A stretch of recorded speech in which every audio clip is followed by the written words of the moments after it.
Hello and welcome back to the LOI Terraces podcast, episode 2. Today we have a jam-packed episode for you guys today. Unfortunately, we couldn't put out an episode last week because college is just extremely stressful at the moment.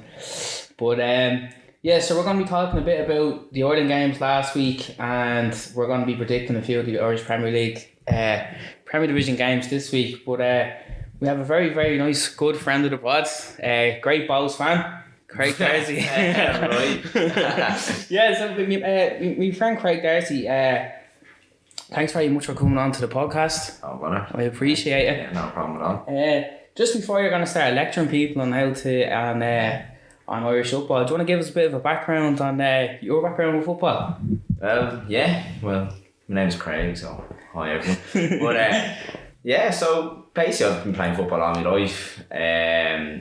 I played for Home Farm when I was young. Started off there when I was about 6 or 7. When in fairness, I played for a lot of kind of local teams, but I joined Home Farm when I was about... You was pretty young, wasn't it? About 6 or 7. Just went down and done trials, and just ended up making it. One of them straight into the Premier team. Played for the Premier team for about 4 or 5 years, and then kind of when I got to 11 aside, it just kind of went tits up for me because I was tiny, like, you know what I mean? Like, yeah, so... Do you know what? I never understood that. I was only listening to... Do you listen to Off the Ball, or Cawley's Call podcast? No, I actually don't know. Alan Cawley is his name, and he does a podcast, and he was only talking about last week. So he used to play for Shells, back when Shells were in Europe and stuff, but he actually played for Leeds when he was 16. Right. He signed for Leeds when he was 15, but had to play a year in Ireland when he was 15, and... He had to play for Belvo. So Leeds were like, okay, if you don't want to come over to England, just play for Belvo. And he said, the first day up at Belvo, they did like a training match. And he said there was one fella there, he was tiny, and him and his dad were kind of messing, like, he's hardly going to play. Yeah. Like, he's going to get himself seriously hurt. Turned out that he was the best player in the pitch. Guess who it was? Wes Hill. Yeah. But sorry for putting across you there, but like that anytime I hear that, it always infuriates me, the height thing. Because if you're in Spain, it's completely different. But the thing is, that's just Irish football, especially like nowadays. It's a lot better. You know, there's a better pathway. You know what I mean, going up the age. But like when I was 11, you're going straight to under 11. Like when you're under 11, it's 11 aside. The full size pitch, it's full size pitch. Like, and here's me, 5 foot nothing, tiny, skinny fella trying to play against you. But you have some lads there who are nearly 6 foot, you know what I mean? Yeah. People who have the growth spurts, and what chance have you got, you know what I mean? It's all hoof ball, long ball, you win. That's the main thing. It's not really about developing players as much. Yeah. So as I kind of got older, just kind of, I never really grew, lost confidence in myself, every time I played, I couldn't play well. I was only on for 5 minutes at a time. And one of them. So I ended up dropping down to the major team. So major team was like, yeah, grand, I'll drop down there now and just get the confidence back up. And first year was great. Played every game, grand. Second year then, another player in the same position dropped down to the team. But didn't have to be one of the manager's son as well, for the Premier team. So I was just like, right, I wasn't getting a look in here. So I stayed there for another year or two until I got dropped. I actually got dropped, right? And funny story, I got dropped with another player who was currently playing League of Ireland. No way. Yeah, so... Who is it? Mark Doyle. Got signed by Pat. Top scorer out of last year. Playing for Pats now. He got dropped the same team. I played with Mark Doyle for years. No way, yeah. Yeah. So and was he small as well? He was tall, but he was slight. He was skinny. Right. So the manager at the time preferred someone who was bigger. You know, he's like, you're going to get pushed off the ball. Even though he was quality, even from that age, he would run rings around people. You know what I mean? He got dropped as well off that team. Yeah. And like that's you know what I mean? That's what it shows now. So. Yeah, like just. I definitely remember because your confidence was gone at that stage, wasn't it? And I remember. I think when we turned 16 then, I was like, come on, we go down to the Belvo trials. Remember? Because you... Sorry. Yeah. Was it... I went to Sword Celtic. Yeah, that's what it was. So I went to Sword Celtic because one of my mates' manager, Shane Carter, his dad, Aaron Carter, was the manager, and obviously he was good friends with Shane and all the lads. All the lads played under the same team, like Adam... Daz, Ross and all, you know, they all then played under, and I was like, Joe, I'll go down. And yeah, when I first went down, and you know what, this is playing a year above my age as well. I was like, here, fuck it, what, like, why not? So I went down, and I remember when I started, I was obviously still low on confidence. I wasn't playing great and all, and I didn't actually play really for the first few games. And then I remember one game I just played deadly, and ever since that, the confidence was back up, and it was absolutely nuts what can happen, you know, just because of confidence. Here's me playing a year above my age as well in the NDSL Premier Division, you know what I mean? So that's the highest league for that age as well in the NDSL. So I was very surprised at myself. Well, like, you know, I wasn't surprised at myself because I knew I was actually good, but you know what I mean? I never thought I played like really well. I suppose playing with mates probably helped a lot as well. You know what I mean? And then, probably would have been player of the year. Me and some like Keith Burke, I remember he was very good. I remember two of us are probably the best two fullbacks actually. That's it. Fair to saying that Shane Carter scored about 30 goals as well. You know, but like, it was a good team that, but that really helped the confidence. And as you're gonna say there, at the end of the season, you were like, here, come on, we go down to the Belvedere trials, and I was like, I wasn't even gonna go really, was I? I was like, I might just stay with Star Celtic. And like, here, come on, we go down and try out. So me and yourself went down, and just done very well at the trials, and next thing you know, here I was in the under 17 Premier DDSL. You know what I mean? And still didn't have a beard though. Still didn't have a beard, right? The rest of them didn't fit in at all. But so we ended up playing there with Belvo. We had a quality team. We had such a good team down there in Belvo, like, because we actually joined up with Cardiff. And Cardiff, remember at that time, like, if people would know around football that age, like, Cardiff are really good. We kind of joined in together with them. And so like fair in the All Ireland, didn't Cardiff? That's I think so. Like that age, and they always kind of do. They have a few of them actually go abroad and stuff like that, like within the ages that is. But so we ended up playing with Belvo for that year. Then we were so unlucky. We got knocked out of the semi-finals of the cup, and then it came out the league was like a final or something. I can't remember. But we played a game, and I was actually injured for that game. I couldn't even start or anything. I was actually saying that I was one of the best players in the team that year. Like, I know I was, you know what I mean? I was winning rings around people, and so basically, we came down to the final. We actually dropped United in the final, dropped the Schoolboys. We had them in the final of the league, but they eventually won it in extra time. They eventually won it in extra time. But after the game, basically, my Belvedere manager comes up to me and he goes, I've a bit of good news for you. I was like, yeah, alright, yeah, well, what is it? It's my last game for Belvedere, you know what I mean? What's the good news? He goes, the draw under 19s manager wants to sign it, like the under 19s League of Ireland. And I was just like, happy days. So me and I think two other lads went up as well, and so I was over the moon. Like, here's me 2 years before that, like, I was getting dropped off Home Farm Major. You know what I mean? Like, what goes on there? How can I get dropped off Home Farm Major and then come into 19s League of Ireland? You know, where's that? Like, exactly. But it's just mad. Like, you know what I mean? Just because that's the thing about football. Like, it's all kind of a game of opinions. You know, some fans might not fancy, another one would. So it's the same now though. Like, you see some lads bagging moves, like even in the League of Ireland and especially in England and stuff, you're always there kind of mind-boggling, and like, how is he after making that move? Like, you know what I mean? But you went to the draw of the under 19s, and who were you playing? Was there anyone on that team that is playing League of Ireland now? Like, did anyone develop through to draw to the senior team? Well, actually, funny enough, Mark Doyle was actually on that team. He was on that team. He was on that team because he was playing for Draw the United Boys in that final when I played again for Belvedere as well. So he actually obviously went up to the 19s then, and like, he's playing for them now. I can't really think of anyone else off the top of my head. Like, there was a lot of decent players. A few players played for the first team, but never really made. Connor Kane not play? No, he got signed. He was always a Pats. He only joined. Right. He actually got signed for the first team, even though he's the same age. He's obviously got signed for the first team. Back then, but and what year was this? This was, so I joined them in 2015, and then ended up finishing 19s in the end of 2017. So I was with them for 2.5 years. Like, I remember. From when I was 17 up to I was 19.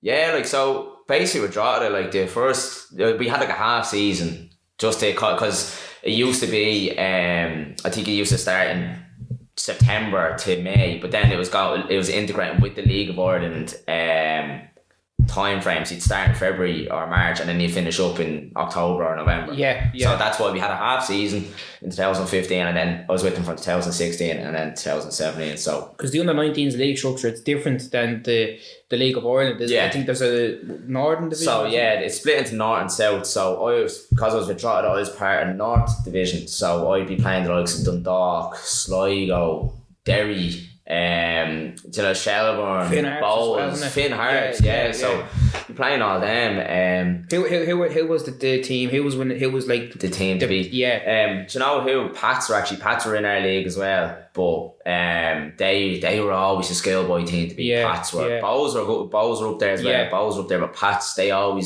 they were always quality, like, you know what I mean. A few of them lads who were playing for that Pats team are now playing League of Ireland. You know what I mean. You have the likes of Conor Kane and Conor Kane. Yeah, you have like Luke Heaney. He's playing for Drogheda now as well at the moment. He played for that Pats team. Aidan Keena, he plays for Sligo now. Like he played. I'm almost certain Aidan Keena played. I'm almost certain he played. I was playing against him. He was a big, strong fella. Yeah. Yeah, who else? Yeah, just Pats are good. Dundalk, they're alright, but you kind of got one off. Yeah. Dundalk, but that was a good rivalry there. So yeah, up the tone. Yeah. That's deadly. Like, and when like League of Ireland under 19 like that, like, is there a clear path to the first team, or is it just a completely different entities? Like, what's the story there? Like, see, it's a bit of a weird one. Like, we'd be training the same time as them and on kind of like the same grounds. So it'd be kind of like if the first team needed a player, you'd get brought over and you'd be there to train. Only a few people actually got to play for like Mark Doyle. He was always with the 19s, but he was good enough to play for the senior team. So he would always train with the senior team. He wouldn't really train with us, but he'd still play some matches with us if he didn't play for the first team. So it was kind of a weird one, but it's not that many people got chances, because I remember at the time Drogheda were actually in the first division, so they weren't like, they couldn't be affording to bring people up and, you know what I mean, test people. They needed to get back up. So it was kind of a bad thing. The club was kind of in ruins not in ruins, but like, you know, they wanted to get back up into the Premier Division as well, you know what I mean. So not that many people they couldn't afford to take chances on the young lads, you know what I mean. You know what the casting is as well though, like, let's say if Drogheda they did go like because they ended up going back up, to be fair, but let's say they had to stay down in Division 1 for years, maybe then you would have got your opportunity, because then it's like, okay, we need to rebuild now. But you were kind of there in that transitional phase where you still kind of have the older lads there, they still have a bit of money to, like, for the wage budget, and they're like, right, we need to use this to get back up. We can't be developing any of the young lads back in here, like. Exactly, that's it. Like, I remember for one of the players they had, Sean something, he used to play for Sunderland. The fellow with the blonde hair. Yeah. I remember when I was there, he was there. You're like, and he's got a ping against Chelsea, you know, before. Like, what, you know what I mean? So they had quality players there, but I don't know what happened. I forget his second name now, but he was over there. He was over with Sunderland, and like, again, like, he was meant to be one of the best young players over in England at the time, and then money and all, like, money got to him apparently. But going back to the pathway. So I'll just say from my own experience, like, so when I finished up in 19s, I was I was 19 obviously, and too old to play then. I played a friendly with the first team and all, but I was always up to the like, in terms of ability wise, there was no issue there, but like, always the thing was still small, you know what I mean. I still am a small person, you know what I mean. I'm still slight, so that kind of, but like, you know what I mean, I can't be too mad about that, because you do need to have a bit of physicality. You're coming up against grown men. It's completely different football from 19s. Like, trust me, like, I've played senior football and all. It's you think it's easy. It's not. You think these are going to be slow and these are going to be, you're younger, you're fitter. No, it's not like that at all. So like, I can only imagine what the league would be like if I just got thrown in there, kind of. But in saying that, it's like, I was always the best player, or one of the best players on the team. You know what I mean? And like, I'm so, like, I remember one time up in Sligo, I was playing and there ran rings around everyone, and the Sligo manager came up to my manager I said, who's that fella? Who's the left back? He's like, here, like, is he signed man? And tell him to come up here. And all he's saying, here's that manager saying that to me. Like, you know what I mean? In the middle of the season. He's the only League of Ireland under 19 player who hasn't got a beard. That's why, I can't take him. But no, it's just like, you know what I mean? He can say that, and like, but I'd say it's happened to so many players, you know what I mean, who are very good, but it just doesn't happen for them. Yeah. So basically, when I finished 19s, it's kind of like, right, grand. My final game was against UCD. It was in the knockouts, obviously, to win the league. It goes into like a knockout phase and stuff like that, right? So we lost. I think it was 2-1 or something on the night. I remember I was actually marking Neil Ferrugia, you know what I mean? He played for UCD. You know what I mean? So he's another person. He's playing for the Rovers now at the moment. Exactly. So you know what I mean? It's good to see though that all these lads were about playing under 19. Because it does show that there's a path there as well. No, Joe, there is a path. Don't get me wrong. I'm not saying there isn't. I'm just saying for a lot of players it isn't. So it's really cutthroat. Like you could just like I played that last game for them, and then it's just like grand. I never talked to the managers, never talked to the assistants. Like literally, that was it. I just finished. You know what I mean? And that was it. No, actually, do you know what? Funny enough, there's actually a funny story. Tim Clancy, who was the Pats manager, he was the Drogheda manager at the time, and basically, my manager did ring me. He did actually say Tim wants you to come up for pre-season. You'll turn the back off in 2 seconds. No, John, I forgot. No, but he did ring me and say that. But this is like November. This is like a week after we finished the league. I was like, yeah, grand, he wants back. Happy days. Here it was. Like, grand, lovely and all. Then when it came to like January, February, I was waiting for the call. No, nothing. And I was just like, it was good, you know what I mean? I was but I'm not gonna be ringing around this and that. Like if you want me, you want me. If not, you know what I mean? But big man. Big man. We don't need it. No, but get on to the agent. That was it then. And I gave up football for a year, and then I just kind of fell out of love with it. That's all. I was just like, fuck this, I'm not playing football anymore. You fell out of love playing the game, but you also fell in love watching the game. Fell in love watching the game is right. Bring me back. So you're at the prove, all right. You played the game, all right, but have you had take us back to like what made you start going to League of Ireland? Because like to put it in context, when me and Darcy first started going to the games, there was nobody going to the games. Like, do you know what I mean? Like, especially our age, where we're from, we're from Mountain Swords. There's nobody going to games. There's no motivation to go to the games. I couldn't even, at the time before I started going, I couldn't even name the teams in the league. Like I just couldn't. But yeah, so what made you start going to League of Ireland as a spectator? So my first League of Ireland experience would have been Shamrock Rovers. Right. Basically, my granddad is a big Shamrock Rovers fan. Like he go to the games whenever he can. But when Shamrock Rovers were playing in Tolka, this is a good few years ago. So that's when my granddad started bringing me. Grand, nice 41 in from Swords. He used to bring me go to a few games. You know what I mean? It was good. Like, you know what I mean? I liked it there and all. Like the buzz of the match and stuff. This is when I was young. Then he started bringing me out to Talladen, but then I was just like, you know what I mean? It's such a long trek out and trek back. So I think he kind of stopped. So then I kind of stopped. So that was when I was young. Now this would have been when I was about 7, 8, 9, around that age. So stopped going for a few years, but then my good friend here, Jay, he decided to put the burden on me to bring me to Shells. So, and this was in, I think it was 2013.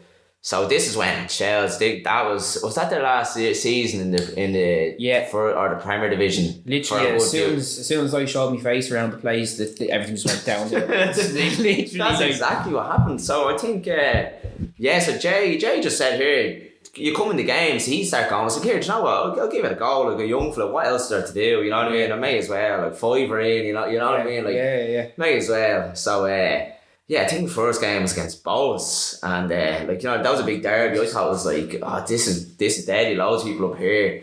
And just go out, lost 3-0. I was just like, I think that was basically relegators as well. That big time sent us down. Yeah, so I think that was the kind of relegators, and that was one of the first Shells games I went to, even though it was near the end of the year as well. And I just remember going to them then after. I was just like, this is good, you know what I mean? I like the buzz. It's good to do. It's something to do with your mates. You're meeting a lot of new people as well. Plus you're getting to watch football, which I love, you know what I mean? So it's just like, why would I always want to be watching football watching on TV? You know what I mean? Like it's better to go to the games. Trust me, it is. 100%. 100. Like, it is. So. I like my first game was the BD 25th anniversary with Shells playing against Sligo in the middle of the summer. I genuinely think it was only a couple of weeks after we finished our junior actually.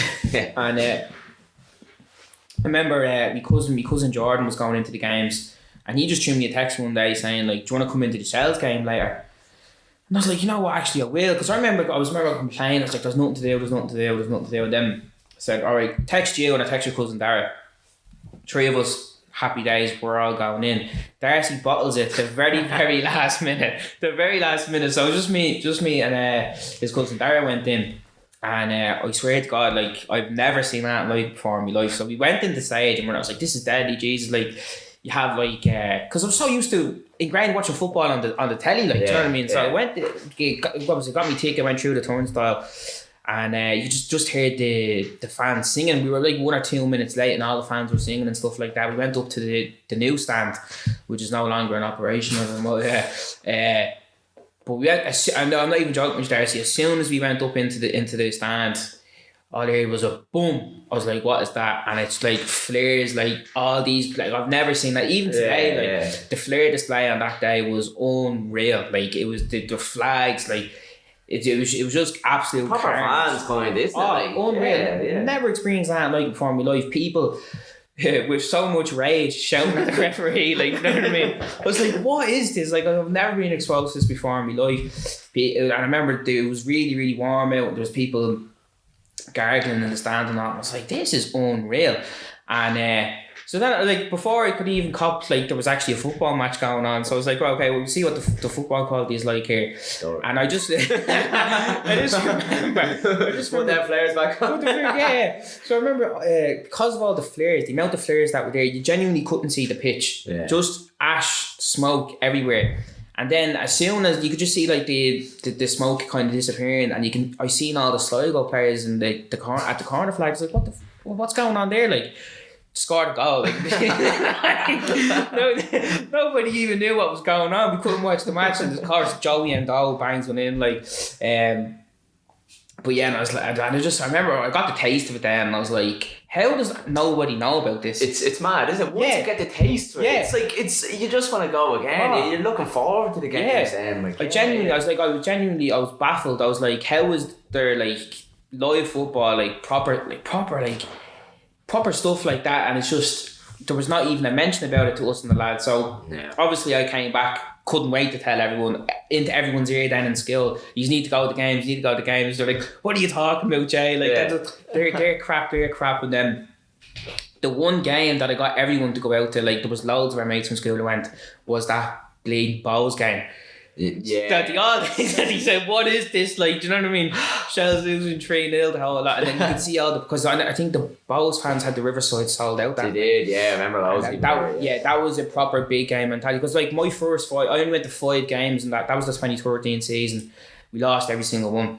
We lost every single one, right? So, but yeah, like that. But yeah, no, honestly, like it's it was that's like and then obviously still going to League of Ireland games now today. Obviously Shells are a lot better, thank God. Yeah, thank God for that. Like, I don't know how we actually stuck up with that for years. No, genuinely. Like in the first division, I remember, I think it was like cabin, like you're playing cabin Teely at home and you'd lose or something, you know what I mean? You're like, what, like, and there's probably about 150 people at the game, and you're like, the place is dead, but we still went. Like. I remember one Good Friday, the bar was closed, so that already 80% of the fans weren't going anyways. The bar was closed. This is how long, I think this was 2014, so like this when the bars were used to close for Good Friday, and we were playing Cove Ramblers at home, and we only won 1-0. I think we scored a goal in the second minute. Lee Moore, the header, I think it was the only goal he got for us. But I was like, this is poison. This is actually poison. Like, but it kept on going. I kept on going, and but there was still, even though it was so bad, there's still something there that when you pay that €5 at the gate or the tenner, whatever it is, you feel like you're actually contributing towards the club. You feel like you're making a difference. Definitely. I tell you one thing, like, so I've been over to a lot of I support Arsenal. Like, I've been over to a lot of Arsenal games. Bring you over to the Northern Derby this season, and it's just not the same. It's definitely not, like, when you go over to an English game, it's just not the same. You're sitting down watching football. Can never watch football sitting down. Don't understand it. Just football obviously at the game. Yeah. When you're sitting down, when you're sitting down, you're a spectator. When you're sitting down, you're like observing the game. But when you're standing up, you're actually involved in the game. Exactly. Do you know what I mean? Like, you're trying to make a difference. You know what I mean? That's it. Like, definitely. And then I definitely remember that. But you know what? I think that's why we appreciate Shell so much now, is because with so many years in that graveyard of a league, Division 1, like, and it made it worse as well, because the first year we went down in Division 1, we should have won that. We should have went straight back up. Yeah. We should have went straight back up, and then we bottled it. That's the thing. Once you go down, it's very hard to come back up. Like, yeah, and I'm not only saying that, I'm not, like, obviously I have the Shell's bias and all, but I'm not only saying this, we have to be one of the most loyal fans in the whole league. For being in Division 1, like our attendances in Division 1 as well has been very good. They were definitely solid. Now, they weren't great. They definitely weren't great, but they were solid, because, like, even when we go, like, there's still the same faces now from when I first started going. There definitely is, yeah. Like, I think 2016 we finished like 30 or 40 points off the top, like, you know what I mean? We were ready to come sixth or something. Was it a 9-team league? Was it a 9-team league? That was woeful. That's shocking. But what's your favourite away day in the league? Well, see, it's hard to kind of say, because I haven't been to any of the Premier Division away days. I've been to Bowes, obviously, right? Yeah. Like, I love Bowes away, because it's just like walking up and all. Like, it's unreal. It's that's deadly, isn't it? Yeah. Like, in the first division, it was just grim a lot of the times, because, like, you've gone into Wexford and all, you're like, here's a lot of us, here's about a few hundred of us going into Wexford, and there'd be like none of their fans, you know what I mean? It's just like, there's no buzz. Same with like UCD and all and stuff. But like, we would still enjoy ourselves. We still enjoy it. See, the thing is, like, it's hard. Do you know what? I enjoyed Longford away. I really enjoyed every time I went to Longford. I really enjoyed Longford away. So that's probably my favourite one so far. But I'll wait to see during the year here, because I know there will be a few good ones. But Longford away for them a few years. Longford, I remember the time we went out to Longford, and were you there when we in Roy's bar? Yeah, in the bar. That's the flags everywhere. Exactly. It's carnage, like the drink on the bus up. So I'll tell you, I think my favourite away day has to be Pats. I was thinking, it only popped into my head. It only popped into Pats. That was a good away day. That was very good. They did the shed end and stuff, like, and that was the first time I kind of said to myself, because you're behind the goal and stuff, and I was like, this is unreal. Yeah, this is proper unreal. Close and all. It's good. It's good. Yeah. I tell you one thing. I'll tell you this for free. The worst away days, Finn Harps. I'll never ever go up there again. I remember the Shells went up there. We lost 1-0. We didn't get one shot on target, and I was like, I'm done. You know, going to Finn Harris myself, playing matches, you know, I played there twice, you know what I mean? It is grim. Like, you think you're there, you're like, grand, I'm up here on the back rows. No, you've another 2 hours to go. You know? But to be fair to them, they use that to their advantage. Yeah. That's the reason why they keep on, like, Ollie Horgan, he's unreal, he keeps on getting these players and stuff, but that's the reason why they're still in the Premier as well, because nobody wants to go up to Finn Park. Oh, yeah. But, we'll save some of the stories, because we're going to get our good pal Jordan on, so we'll tell a few more. We'll tell a few more match day stories. We'll keep it for them. But so we're gonna go on to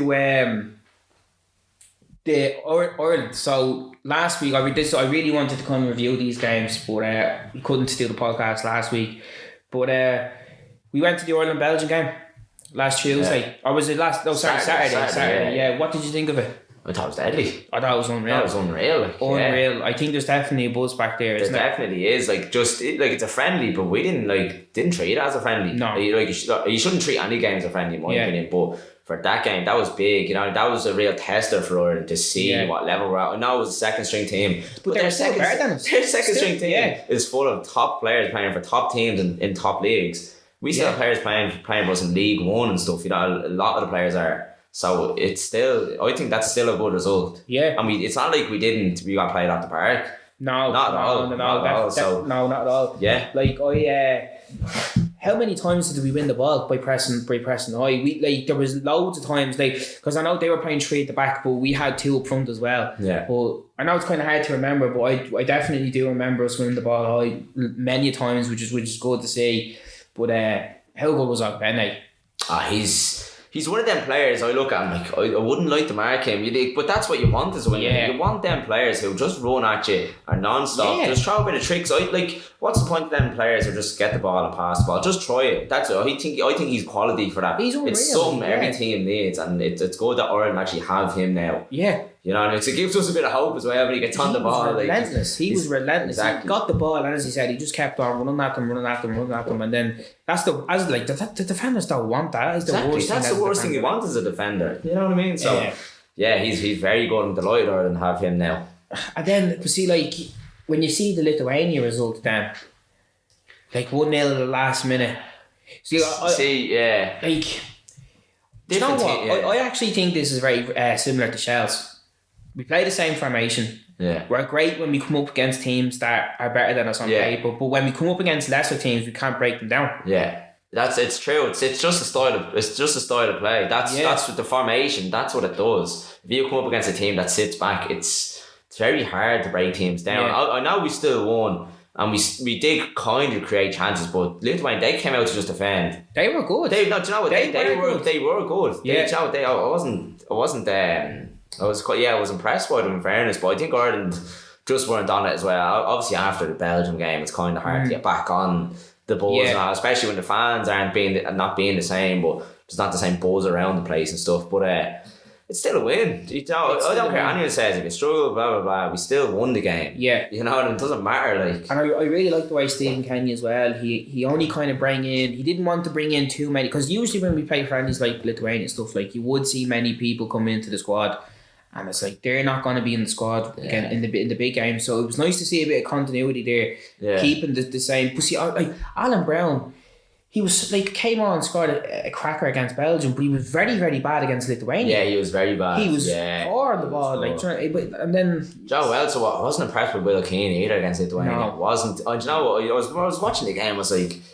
It's we need. You know, I actually looked at the bench. We actually need Troy Parrott on. He just brings something different. Will Keane is just one of them. He hit a long ball into or something. You know what I mean. But I think Troy Parrott was a good substitute. I know he's got. It's a bit weird. I predicted this. He should have brought him on. But I remember looking at it. I was like, no. Do you know what? It kind of suits Troy Parrott. Get him on the ball. You know what I mean? Because they're just sitting off. You know what I mean? Yeah. And look, he made the difference in the end. I thought people were criticising him for his performance. I thought he's played decent. I think he changed the game when he came on. Fair play to him. I'm actually not his biggest fan anyway. I think he's good, but I don't think he's the next big thing or anything. You know what I mean? So I actually do think he's going to be a very good player, because MK Dons are third in League One. Yeah. And that those sort of leagues, they're proxy to get out of. So I think Troy's going to be a good player, to be honest. But do you think he'll be Premier League standard? That's what I'm looking for, or that's what I'm hoping. You know what I mean? Next big thing. That's what Ireland should be looking for. What age is Obafemi? I think he's 21 or 20. Is he the same age as Troy Parrott? No, Troy Parrott's only 20 now. Right. He's 20. He's a year or two between them. Right, okay. You know, because I would have said if they were the same age, I'd say Obafemi's a better player. But Obafemi, when he was that age, he was coming on. In fairness, yeah. Do you get one? Obafemi scored in the Premier League when he was that age. Now he keeps playing and stuff like that. Yeah. So, you know what I mean? But that comes into the argument now. Does Obafemi does Obafemi make sense in what he's doing? I'm not playing for the under 21s. But he didn't. Did he say he's not playing, or is it? It was the injury thing. We can tell though. There has been opportunities in the past where he put it this way: I'd rather him in there than Will Keane. I would. But see, do you know what? On paper, Will Keane is 18 goals in League One. Yeah, no, League One though. You know what I mean? League One. Obafemi scoring in the championship. It's completely different level. In them levels, there's difference. No, there is a big difference. There is. That's why I always say I always think the likes a top league of Ireland team would do well in League One. Yeah, they would. Championship's the fifth or sixth best league in the world. It is. No, Championship it definitely is up there. It's so competitive. It really is so competitive. So you look at the likes of Peterborough now. Yeah. Peterborough Boss League One last year, struggling proper struggling now. Struggling. In the championship this year. So yeah, staying on the topic with strikers. So the 21s played as well. I'm not going to talk too much about these, but Meepo, I can't pronounce the second name. Do you know who I'm about? Is that your man? Who does he play for again? He's West Ham, but he's on loan. I think he's on loan to Doncaster. Right. Doncaster, yeah. He was on loan to someone the first half that didn't work out, so he's in the Doncaster now, I think. But he played, he started. I've seen he shared on social media as well. Good to be back in green and stuff. So I suppose like he's born in Dublin. I never really understood what because I think it was between Ireland and England he was kind of like. Yeah. Could be wrong because I know his parents are from Nigeria, but I do remember it was between Ireland and England. But like you're Irish, man. Yeah, like if you're born, if your childhood was here, if you're like, you know what I mean. Like when did he move over to England? You know? I don't know, to be honest with you. It must be young. But even if you had chosen Nigeria, like I completely understand. Yeah, that's understandable. But you're not English. You're not English. Sorry, like no. But yeah, so yeah, moving on now to the League of Ireland material. Just in case any of you didn't know, Galway have new owners. What's the name? The Comer brothers. Comer brothers. They're property developers, apparently, billionaires. They now own 82% of the club, so they're no longer fan led. So Bowles won't be too happy about that. But yeah, I'm not too sure what the census is amongst the fans, if they believe this is a good thing or a bad thing. But we wait and see. It can only mean a good thing. It can only mean a good thing. Money is a big thing in the league. Big time. The team has they're still full time in Division 1. That's mad. Do you know what I mean? They're still. How are they doing actually? I don't even know. Galway, they're top. Oh, they're top. Well, I'm not. You know what? I'm actually not. I think they are. They are because I know Waterford lost twice in the last week. Yeah, which is big. But that Premier Division, the first division seems pretty competitive. Like if you think about it, there's Cork who are pulling in thousands of people every week. Yeah. There's Galway who just got taken over. There's Waterford as well. Who still are they still owned by the? No, they have the same. They still have money there, do they? Yeah, they're full time. Yeah, but they have Ian Morris, man. Oh yeah. Do you know what I mean? Sure, look, who else is there? Like there's Treaty and Longford as well. Like it's a pretty competitive for first division. Like since 2017, 2018, Division 1 has been ultra competitive. Yeah. The only thing that can I know, because from next year they're coming up with this third league now. Yeah. Now there's still no plans, so like, do you know what I mean? The FEI are very lackadaisical when it comes to those sort of things. But if there was a relegation, like Division 1 is ultra competitive. That would be ultra competitive. And like if a team goes from Division 1 to this new division, like that, Jesus, like that is big time. Like, but yeah, so actually, right, so just before we start on the Premier Division material, so I seen a tweet there today and I was like, need to keep this for the pod.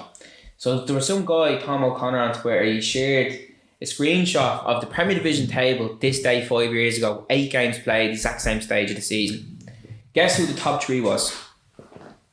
5 years ago. 5 years ago. Saying 2017. Trying to think who. And the point of this is 5 years in football is a long time. Put it that way. Dundalk definitely have to be up there. Dundalk.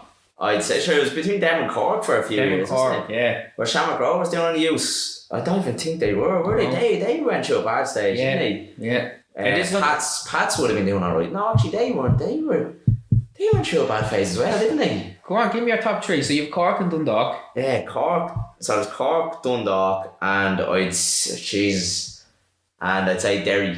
Derry? Yeah. So top of the table was Cork with 24 points. Right. 24 at this stage? 24, yeah. Jesus. So they won all their games? All the games, yeah. Dundalk, 18 points. Right. Bray 15. Bray. Yeah, Bray Wanderers. I remember that season. I remember they came out and they won out in Galway and stuff, and it was mental what was going on in that season. Jesus. Your bottom 3. Starting from the bottom of the table. I'm trying to think who was even in there. Yeah. It is hard. It's just off the cuff, like. But he said Galway there, so Galway were bottom. Yeah, Galway were bottom. At Lown. Then we played at Lown, Shells did that year. Who else would have been in the league that time?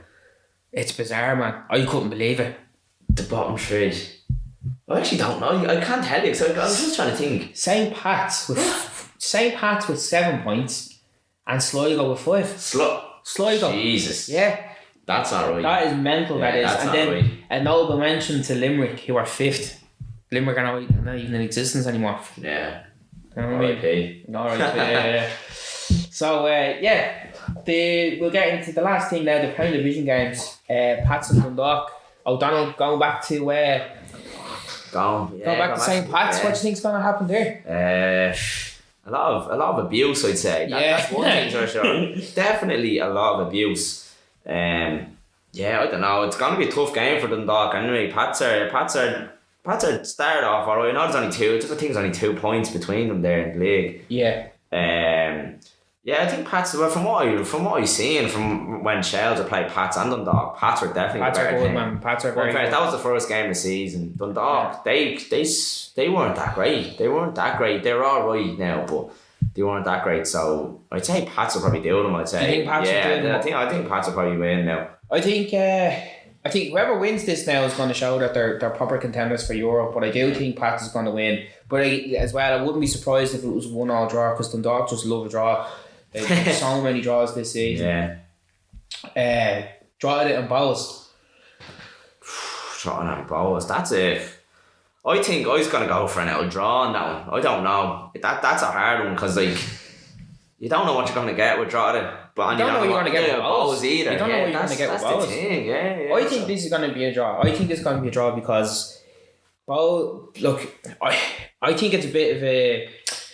I think Sligo are a bit found out. Like, we'll get on to them, but there's something missing. I was saying this in the last episode. There's something missing there at Bowles big time. Their midfield is lacking. 100%. Seriously, on paper, you're going to look at it. You have like Jordan Flores, Jordan Doherty there. It looks deadly. Telling you now, lads, there's something missing there. Keith Buckley, massive miss. You know what I mean? Yeah, massive there's a lack of leadership. Yeah, That's what it looks like. I've seen all the Bowles fans giving it loads about their captain. Who was it again? The left back. Tyreek Wilson. Tyreek Wilson, and I was like, I couldn't even believe that he was their captain. Yeah, couldn't get over that. Yeah, he's their captain. That's, I don't know who. That doesn't seem. I don't support Bowles or anything. No. But that just doesn't seem right to me. So, but that's what it kind of seems like, doesn't it? Like, they are missing Keith Ward and Buckley as well, aren't they? 100%. Yeah. Cornwall and stuff like that. They're missing a lot, but as well, guess who's back from injury for Drogheda? Got them a point there during the week. Brian Brennan. Hey, what a baller. Oh my God. I'm still sick Chelsea let him go, honestly. He had goals in him. Big time. Yeah, Big time. And that's something Shells are missing. Yeah. His goals. I don't know. Duffer obviously just didn't fancy him. Yeah. Let him go. He obviously wanted his own players in, so sad. But fair play to him for getting come back from injury, scoring a goal straight away. Like, and that's a massive point you can fin. Sam, I remember him a few times. Yeah. Actually, I remember he's just so good at getting free kicks. Yeah, and all. Just getting his body in the way. He's a smart player, exactly. Very good player. Finn Harps and Derry, I think Derry's going to win. Finn Harps, but saying that they absolutely milled Shells the last time they played. So, and they well deserve to win that against Shells. Yeah. So I don't know. You don't know. Yeah. No, I think Derry. No, I think Derry's going to be comfortable there. Like, they're just miles ahead. I think now. But that would be an old derby, wouldn't it? It is a derby. Anything can happen on a derby. Anything can happen on a derby. But they just have too much. Will Patching and all. Like, do you know what I mean? They just way too much, in my opinion. Yeah. They are relentless, because I remember when we were playing them, they only beat us. What was it, 1-0? Yeah. But it was non-stop with them. And Sligo UCD, I have to say, I'm absolutely delighted Sligo lost the last 2 games the past week, because they were acting the maggot trying to get fixtures changed and stuff like that. Like, exactly. You know what I mean? Trying to suit themselves. So, I'm delighted now. Both at home, exactly. Yeah, that's it. So, but they will get back on winning terms, because they are playing UCD. So. UCD, Patrick Glass. Good luck. But they'd be sick.